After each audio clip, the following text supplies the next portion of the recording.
The Never Quit Podcast, sponsored and hosted by Quotes Jungle, with your host, Quote. Welcome to the Never Quit Podcast. Live in the studio with me, I have Nick Graham. How you doing? I'm good, man. I'm great. How was the drive over here? It wasn't bad, man. Beautiful day, sunny skies, 65 in February, so we good. That's what's up.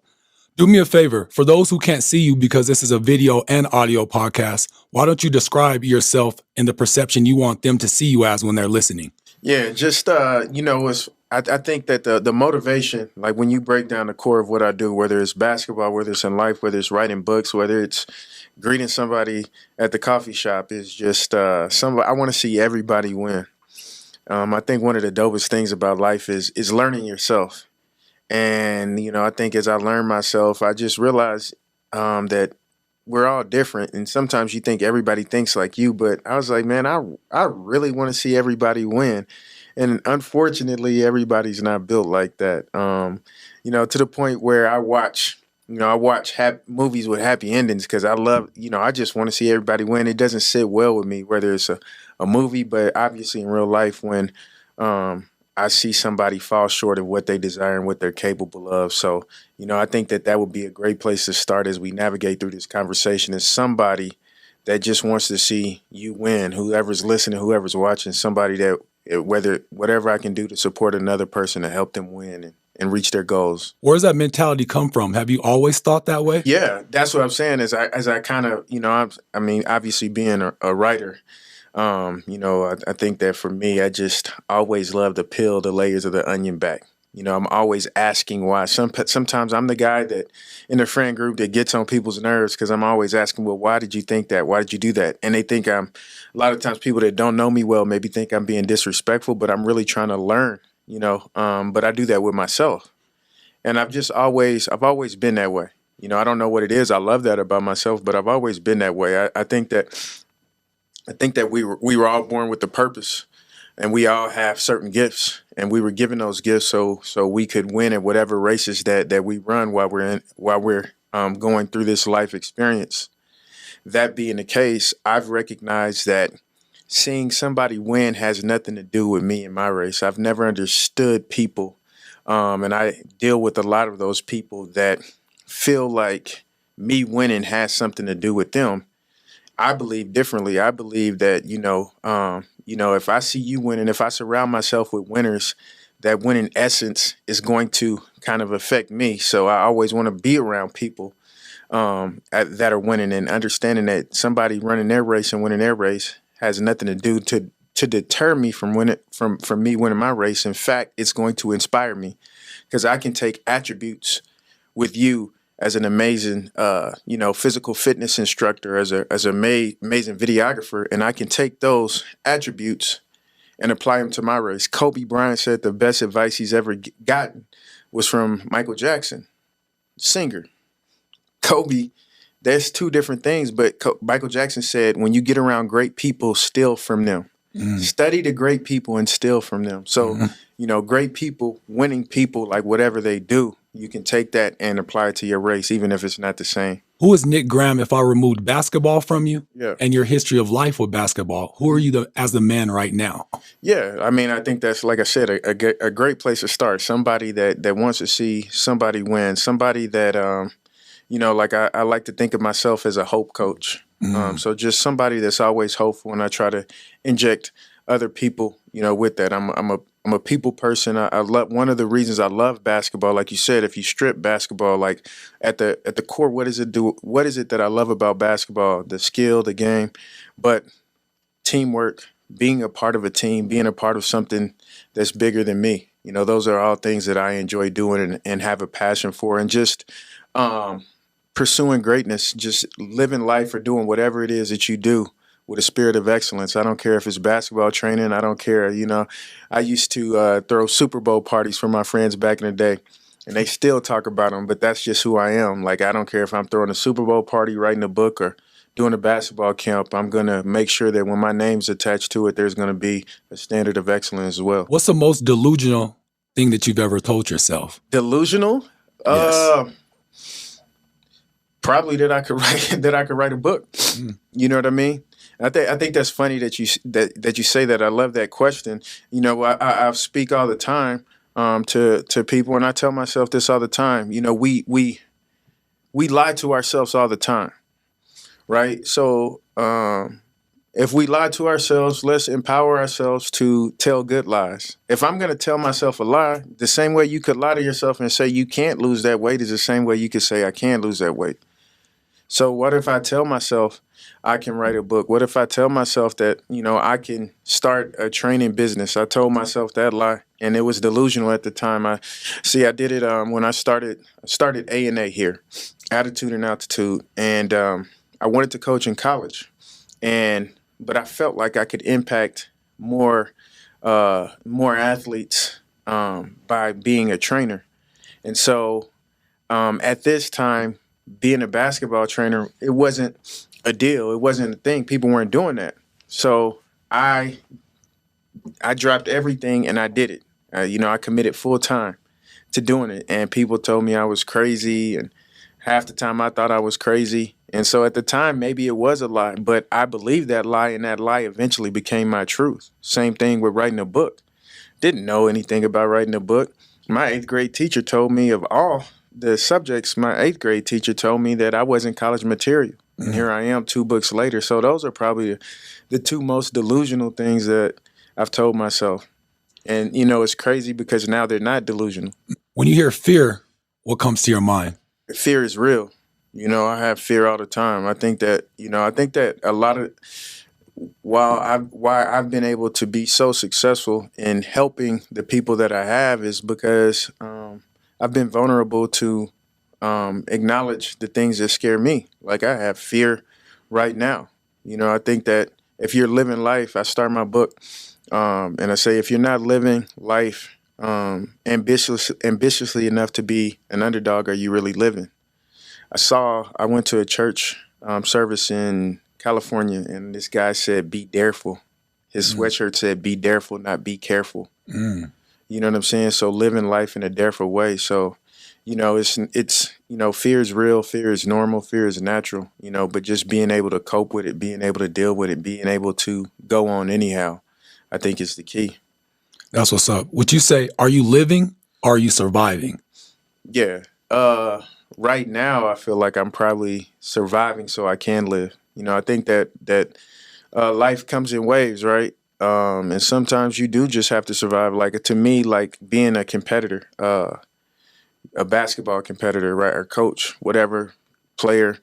You know, I look at life like I look at basketball as a competition, and so there are times where when you're up against it, let's say you're on the road and everybody's against you and the home team is just coming at you with everything that they have, you know, sometimes it's just about surviving the runs. I saw, and I actually want to write about this or make videos about it. Maybe I can cut this up and use it. But there was watching a basketball game and the commentator said, I think this team can reach their championship potential and win a championship because their ability to withstand runs. Isn't that life? Sometimes life is gonna life, and you're gonna have to withstand a run. And sometimes it's about showing up and just surviving that until it's over. And then because of that, you can thrive. Do you have a daily routine? And if you do, would you share that with us? Yeah, absolutely. So for me, I'm a Christian. Strong believer. That's my faith. That's my thing. And so for me, I start my day, probably wake up about 6:30, 6:45. And I'm a man of the people. I love to be outside. You know what I mean? So I go to coffee shops. Most of my books are written in coffee shops. Okay. And coffee shops, the vibe is elite in coffee shops. One, and not Starbucks. I like to go to locally owned. Right. So, one, when you go to coffee shops, you ever see anybody in a bad mood in a coffee shop? You ever see anybody in a rush in a coffee shop? So the vibes are elite. You feel I feed off of those vibes. It's just a healthy place. And so then on top of that, I'm a people watcher. So, you know, when I take a break, you know, kind of do a little people watching and get back to it. So I start my day going to a coffee shop, get there anywhere between 7 and 7:30. And honestly, bro, I'm there till 11, maybe noon. So I start off, reading the Bible, got me a little playlist, listen to, and then that transitions me, that kind of centers me. That kind of gets me prepared, and from there I just flow into like my writing and journaling and all that, and then just get to it from there. Where did your will for faith come from?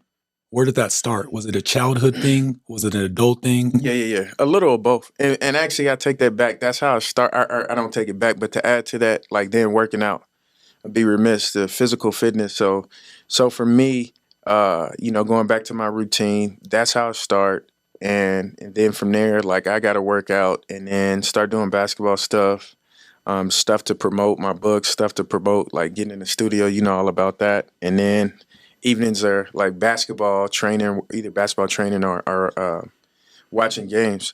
But getting back on track, how did it start? My faith started. I went to a Christian school, a Christian preschool. Then I went to church, pretty much every Sunday. And my pastor is an amazing man, a remarkable speaker, and just has always had an impact on me in my faith, but also in the tone of my writing. Pastor Frederick Haynes III in Dallas, and he's actually still the pastor of the church.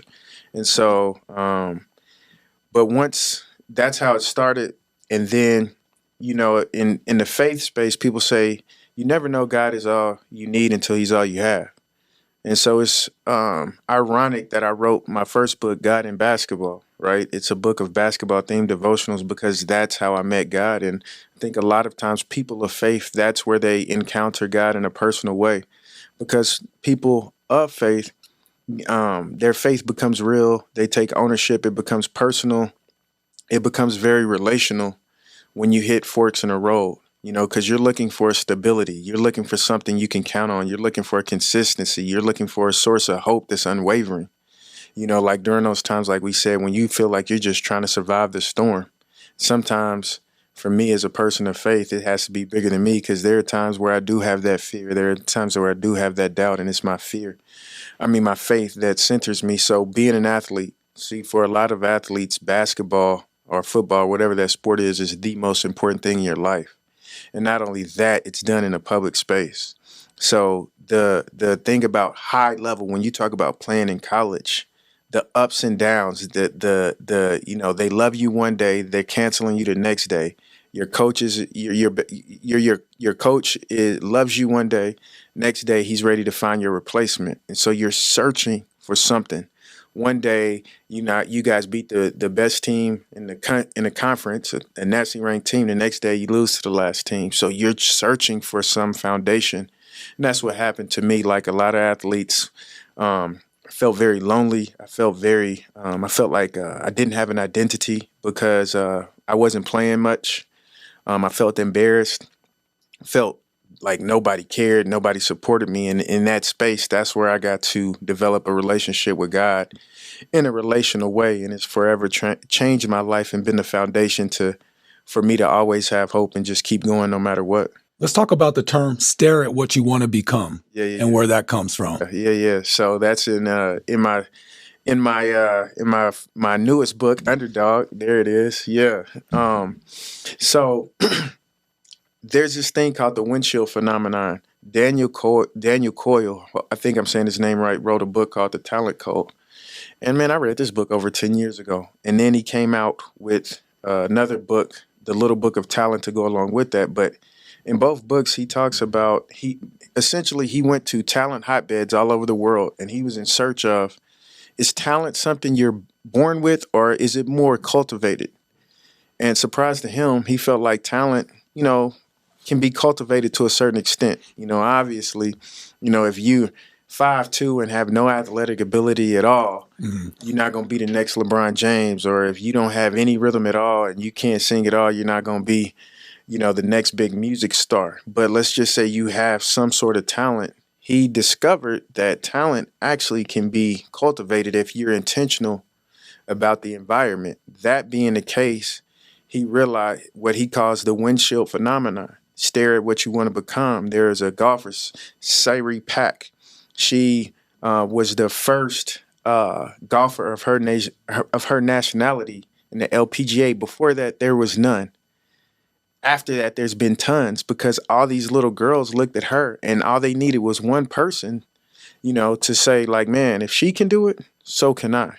Mm-hmm. And so for me, like obviously being a basketball trainer, obviously being a mentor, even for me being a black man writing 2 books, and I get chills just saying that, I'm honored to be the windshield for a lot of young black boys to be like, man, if he can be in basketball and do all this, but have bigger dreams, so can I. So for us, one, again, think about what Michael Jackson told Kobe Bryant. Take great people, and you may not be there yet, and put them in your windshield.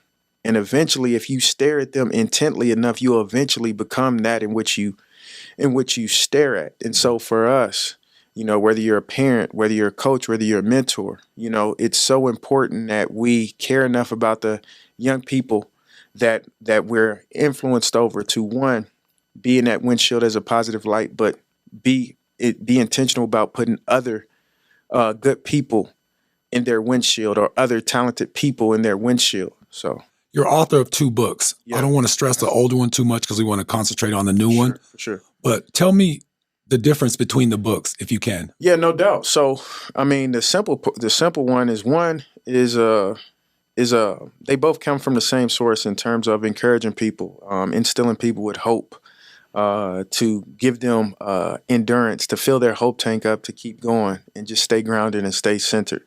The first book is attached to faith. It's called God in Basketball. So I was coaching at Iowa State 2017, 2018. And I was doing Bible studies with some of the girls. I was coaching the men's team, but some of the women, I would train them as well. And I was doing Bible studies with them.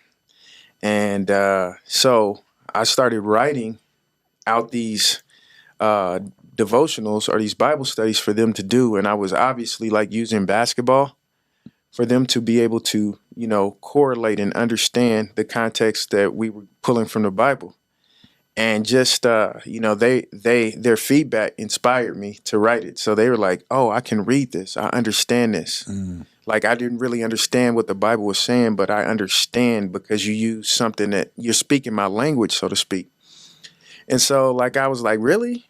And so I made the mistake of telling them, oh, well, okay, well, if that's the case, well, I was kind of thinking about writing a book. And, like I had a big brother, little sister dynamic with them. Mm-hmm. And so they were like, became these little sisters that once I said it, those girls was on me. Like they come in every week, like, yo, what we doing? Like, you're not just going to say that. You really about to write this book. And so like, that's kind of how it started. And, I just kept going. With the push that they gave me and put the book out. And I'm excited. I'm still excited about the book because there is not a book like it. Like basically what they said has been the feedback is like, I understand this. And I there are a few things that I really enjoy about it.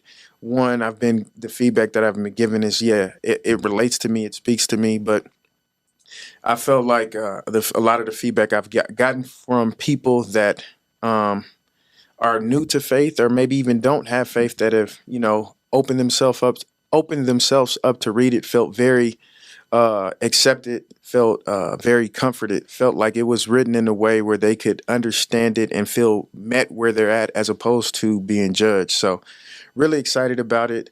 I'm still promoting that because I still don't think it's nowhere near its potential in terms of sales and volumes. I think the dopest thing is I just got an email today to finalize a contract to get this book written in Polish. So it's going to be written in Polish and distributed in Poland. And so I just think that's dope, man. I didn't, again, going back to my English teacher that said that I wasn't college material. And not only did I go to college, I'm now a published author of 2 books. And now I can say I'm an international author with a book that's going to be translated into another language. And just even going back to what we talked about fear. Yeah, it was scary. And yeah, I doubt it. And it's just, I hope that encourages people to, like I said, what my man said on that sweatshirt, to be dareful and don't let fear stop you, because there's something on the other side of that fear. And if I would have let fear stop me, I mean, there's going to be a young boy or young girl in Poland. I ain't never been to Poland. Mm-hmm. I don't even speak their language, but something that I wrote is going to forever change their life, hopefully, and that's so dope. What is your definition of an underdog? Yeah, so like I'm just gonna steal the official definition because it vibes with me, and obviously writing a book, it's kind of etched into my mind now. But a competitor, a fighter that appears to have no chance to win the fight, and I love that appears. It's an illusion, and that's why like that's the passion and the energy in which I wrote this book. They can measure your reach, but they can measure they can measure your heart, but they can't measure your height. They can measure your reach, but they can't measure your resiliency. Mm-hmm. The things that make an underdog are the things that can't be seen. See, my 8th grade teacher, when she said I wasn't college material, she didn't know what I was made of. She didn't know my heart. She didn't know my drive. She didn't know my determination. She didn't know my competitive swag. So how could she accurately measure me? Mm-hmm. You know what I mean? And so it's so important when you talk about the mentality of an underdog, you have to have an unbothered energy, knowing that most people are going to inaccurately assess what you're capable of because they can't see how big your heart is, how big your drive is. Mm. See, so many people give up on their dreams because somebody mislabeled them, somebody that's not college material, somebody that's not an NBA player, somebody that's not the platinum rapper or the amazing actor or whatever it is. So you have to be unbothered. And that's kind of what the essence of this book is, to prepare you to not let that affect you. There's a book, at the format of the book, I love at the end of each chapter, there's lemon drops, just quotes. And it said, one of my favorites is, and I have to tell myself this all the time, sinks don't ship because of the water that gets in them. They ship because of the water around them. Sinks don't ship because of the water around them. The reason that sinks ship is because of the water that gets in them. Mm-hmm. Don't let the negative waters of haters around you, don't let that get in you. Don't let it get in your heart. Don't let it get in your spirit, because it'll kill your hope. And when your hope is killed, your drive is killed. If you're a little overweight and, you don't believe you can shed that weight, you ain't going to get up at 5 a.m. You're not going to eat the chicken breast and the salad instead of the fried chicken sandwich at Popeyes. You're not going to do that. But so long as you believe that there's light at the end of the tunnel, you'll make that temporary sacrifice. I talk all the time in the book about circumstance. Circumstance is temporary. You know what I mean? Mm-hmm. And while things are tough, we have to call it a circumstance. We have to properly label it, because if we don't properly recognize a circumstance is here today, and it is going to be gone tomorrow, or at some point we'll stop fighting. And that circumstance will become a permanent reality. Did you ever think that your mentality of the underdog came from some of the situations that your father dealt with and made you a stronger person to keep overcoming those? I'm assuming you're referring to the chapter, Endure the No's. It's a 2-part chapter. Mm-hmm. So the way the book is set up, just so the audience knows, people ask, is it an autobiography? I didn't even want my picture on the cover. But the publishing company was like, nah, you're an underdog, so it matches. You got underdog energy, you got an underdog spirit, so it matches. But I say that to say it's not an autobiography. I'm not that cool. It's just a manual on how to underdog. So I take stories with the lesson, and it's engaging stories that keep you engaged, but the lesson to take away so you're mentally, emotionally prepared to properly be an underdog and overcome. So Endure the No's is a 2-part chapter, and I talk about the no's that I had to endure. And again, that's where we talk about that windshield phenomenon. If this person in my windshield can do it, so can I. Mm-hmm. My dad is the hardest worker I know. He was a college coach for 28 years. He never had one sick day. Never had one vacation. Our vacations, it's a good thing I love basketball.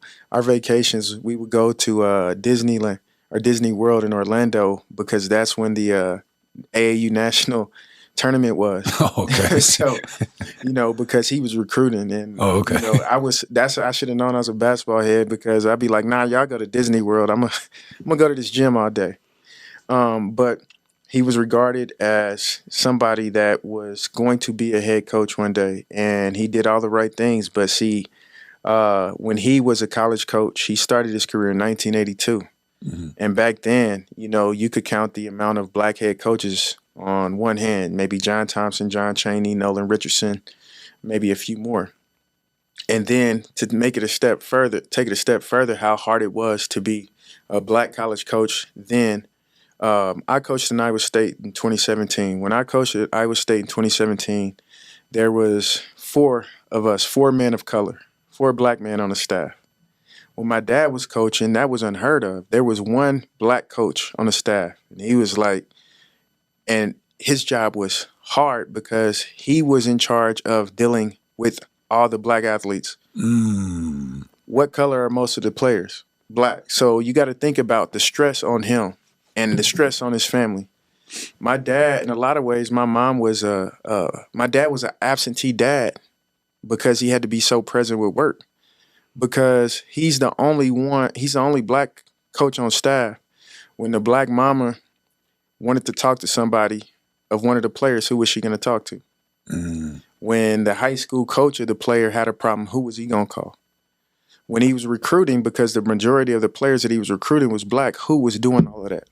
There wasn't no time to go to my games. There was no time to do my homework and all that. But he did that, paid his dues. But when it came down to him getting a college coaching job, a head coaching job, he was told no 17 times.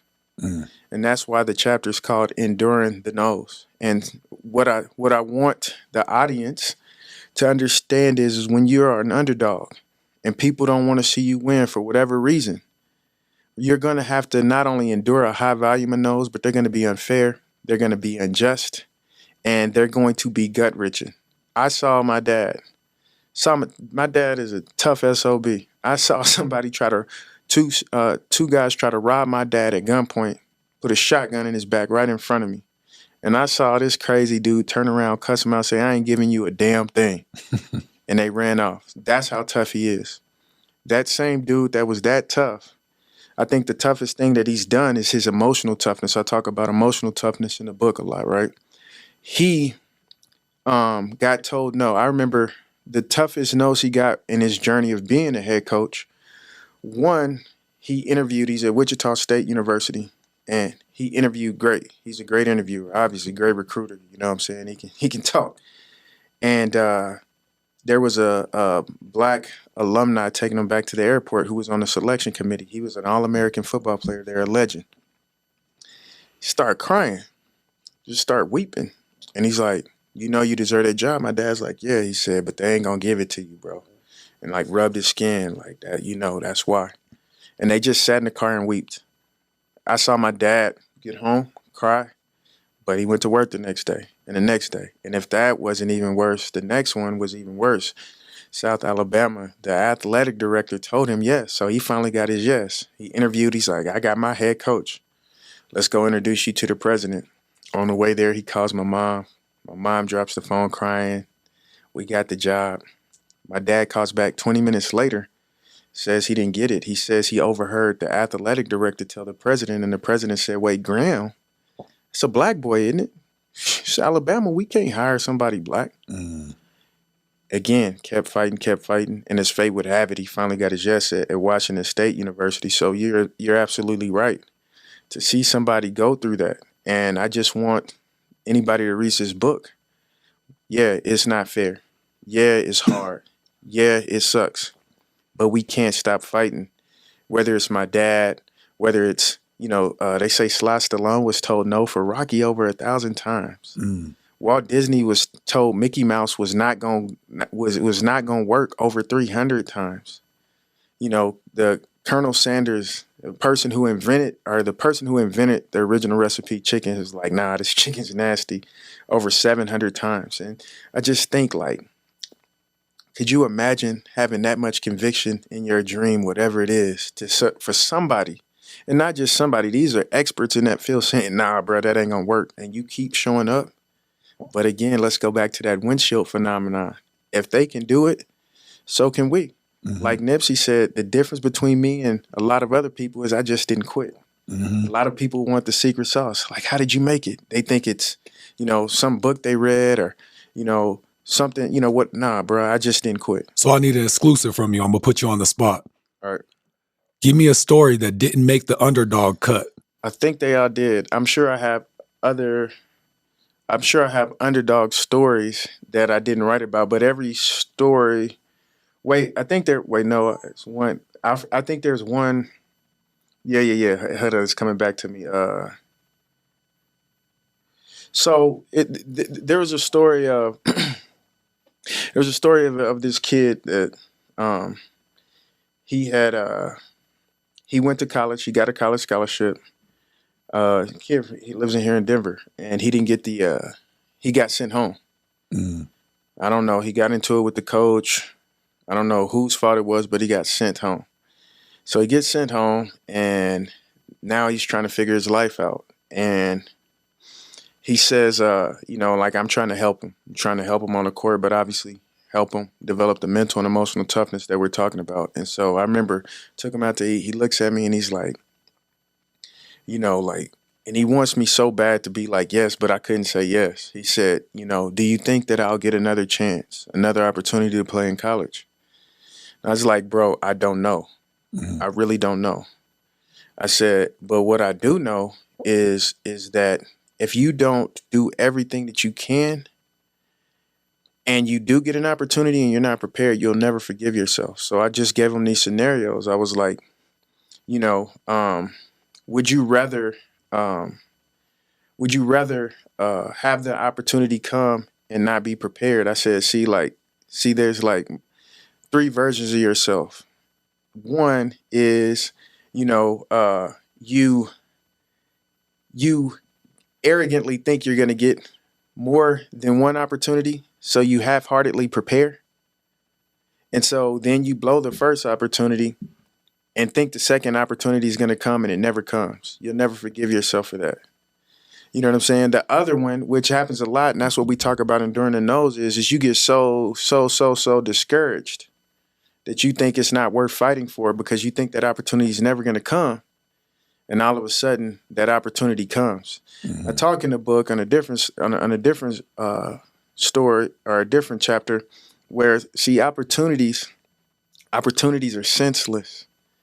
Like your mom, my mom can cook. My mom from the South. And so, she's such a good cook that you ain't gonna spoil your appetite. And so your stomach could be growling, your stomach could be touching the back of your back because you so hungry.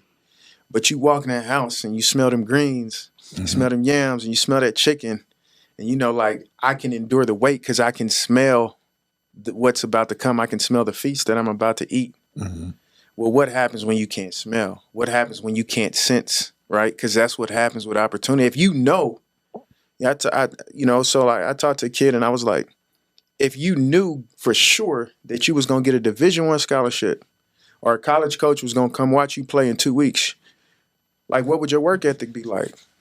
I'd be up at 5 a.m. I'd be eating right. See, that's the thing. Like, can you put in that work and you don't know when and how that opportunity is coming? There's somebody, my homeboy's dad told a joke. He said, knock, knock. Who's there? Opportunity. Opportunity, hold on. Let me go put my shoes on. Come back to the door. Opportunity, where you at? Opportunity, gone. Think about opportunity. It's rude, right? So it comes unannounced and it's impatient. So it ain't going to wait long. So when opportunity knocks on your door, you better have your shoes on ready to go. And that's kind of what I told him. That's how you have to approach. You have to approach it. And that's what's scary. That's where the fear comes from. Because like I had to tell him, taking it back to that story, you could do everything right. And what if it doesn't knock on your door? But the thing that I know is if that's the case, you'll be able to look at yourself and be at peace. You have a competitive peace about you. The other ones, you're going to have to wonder, what if, for the rest of your life? And that's all you can control. And the way that things work, if you put everything into this over here, and for whatever reason you don't get an opportunity over here, I guarantee you the skills that you develop chasing that will translate into something else. Say, for example, I want to be an NBA, big-time NBA player. Well, I develop the discipline. I develop the mindset. I develop the mentality. That door never opens. But I took all those things and I wrote a book. People are like, man, you wrote a book? How did you have the discipline? Well, probably birth with me chasing the NBA dream that I didn't come close to. But those habits allow me to do something else. So there's going to be a happy ending. It may not be the ending you want, but I do believe there'll be a happy ending if you put everything into it. I did a little bit of research. I know you're a fan of Kobe. Right. Give me a couple quotes or one of your favorite quotes from Kobe. I don't know if this is a quote, but like the first thing that popped up was him talking about how, and I've spent too much time trying to explain myself to people with a mediocre mindset. He was like, mediocre people never understand me, and I'll never understand them, and I've accepted that. And I think that's so important. You know, if you're going to like run your race and do everything that you're capable of, you ain't got time to explain.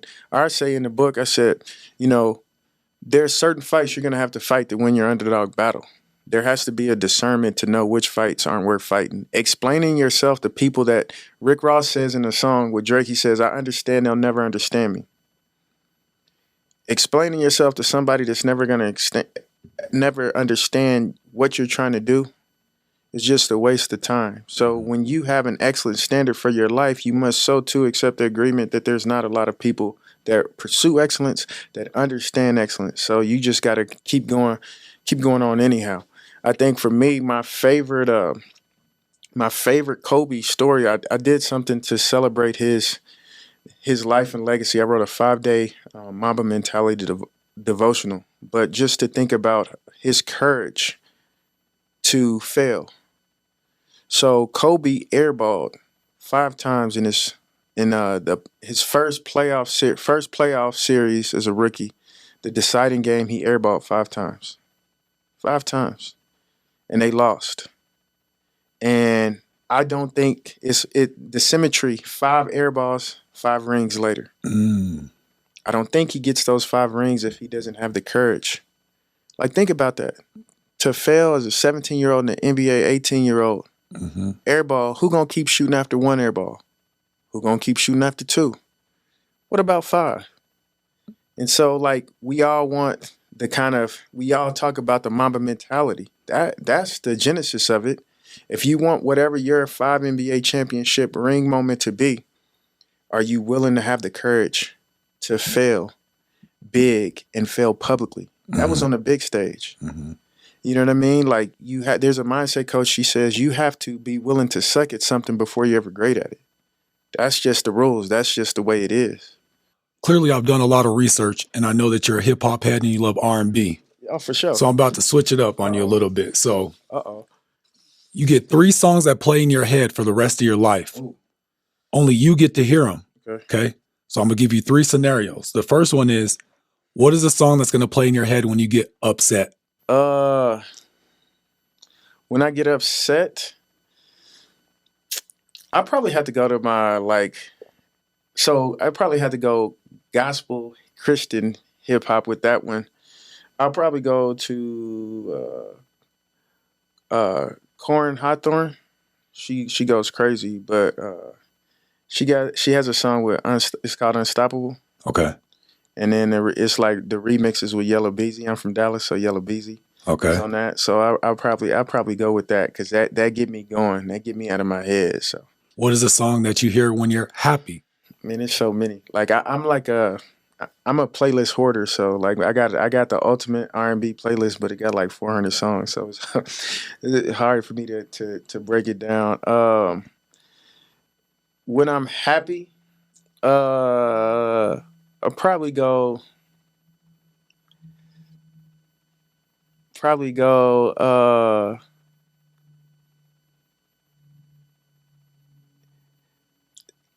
Kirk Franklin Smile. Third and final, forgiveness. Man, have to go with the late great Machiavelli, Tupac. I ain't mad at you. Okay. I ain't mad at you. Had to take it back on that one. What do you think needs to change in youth sports? How much time you got? Yeah. So first of all, what needs to change is it needs to, people at the top need to be people that are mission minded and not corporate minded. Youth sports is a business. When I was at Iowa State, I was a graduate assistant, and my final paper in youth development is competitive youth sports does it cause more harm than it does good? My stance was that it absolutely causes more harm, which shocked everybody in my class. But at the end of my thesis and my paper, everybody agreed with me. See, youth sports is like a $17 billion industry, youth sports. 17 billion would it be? There are small towns throughout the country that revive their economy by building out mega sports facilities for youth sports only. Where they got, 10 soccer fields, they got 10 baseball fields, they got 10 basketball courts, and there's a tournament every weekend. And they built hotels and they built, like the little chain Applebee's restaurants.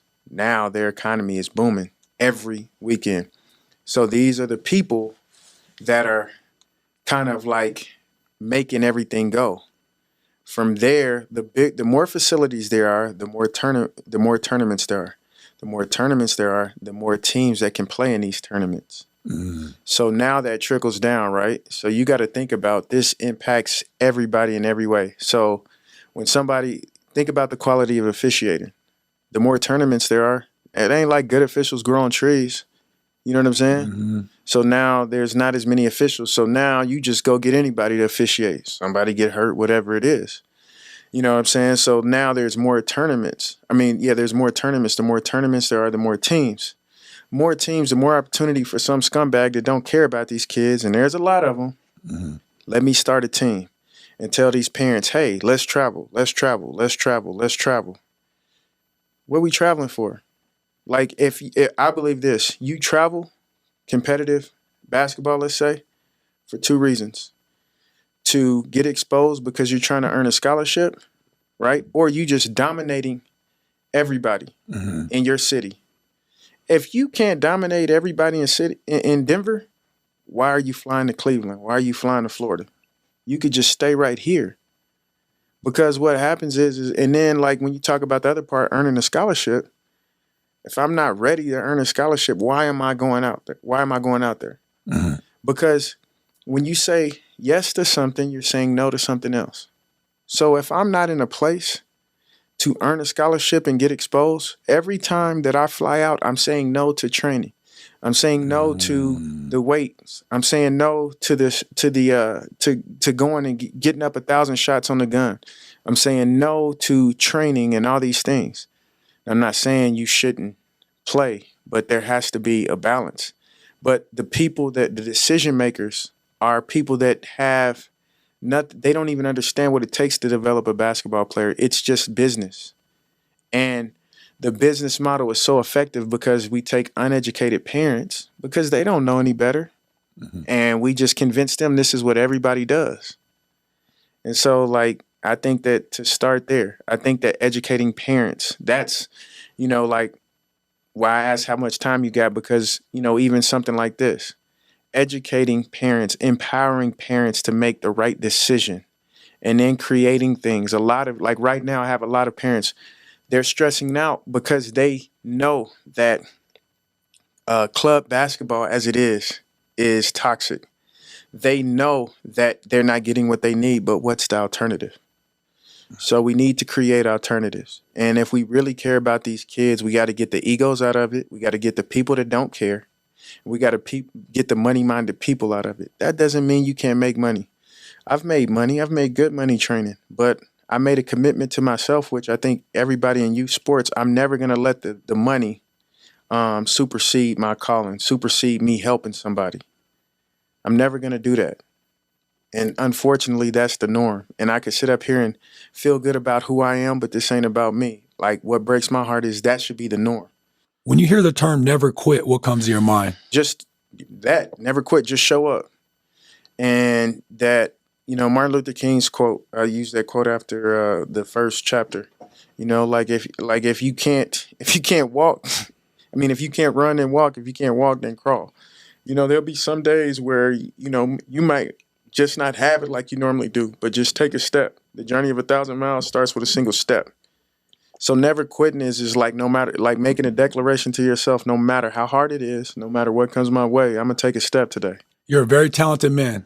I want to tell you, I've never met you before, and that's why I like doing these and making it organic with people. Yeah, no doubt. I appreciate it. I want you to share with the public where they can reach you, where they can buy your books, and I want you to look into that camera and be sure to Which one? Spell out everything for them so that I get the correct spelling and all that too. And I'm also have you sign my copy of the book for me, okay? I got you. All right, so Instagram IG is inspired by Nick Graham. So that's probably the easiest way to find me. My website is nickgraham.org. You can get either copy of my book there. You can also find out about the training I'm doing. Excited now that the book is over to get back in the basketball training space. But we're also not going to stop there. See, Underdog is not just for athletes. I guess I want to take this time to explain that. This is for anybody that considers themselves a competitor.